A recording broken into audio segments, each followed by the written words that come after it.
Number 40. Find the length of the arc of a circle of radius 12 inches subtended by a central angle of pi over 4 radians.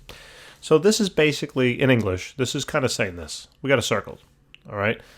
And we have a certain arc that is subtended, or we can think about it as cut out by a value of pi over 4 radians, okay? So this angle measurement is pi over 4. The arc here is then this. It's this curved value there. It's the length of this curve that I just highlighted in red. Now that's known as S, okay? It turns out that there is a relationship between the now radius of this circle, which by the way is the length of one of these values, which is 12 inches, they told us, and the central angle.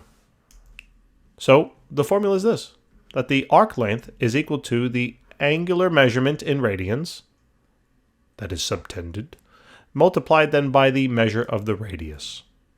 So we plug in our radian measurement here, pi over 4 for theta, and then we plug in the radius of 12 inches.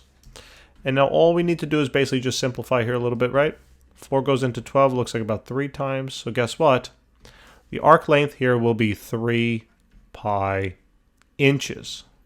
Now you're like, well, what the heck would that even be? 3 pi inches? What? What kind of rule are you using, man? Well, remember pi is a number. So take 3 and multiply it by pi, or by 3.14 about, and guess what? This is about 9.42 inches. So a little less than a foot. Okay? Guys, thanks for tuning in. Hopefully that helps. I'll see you in the next one. Take care.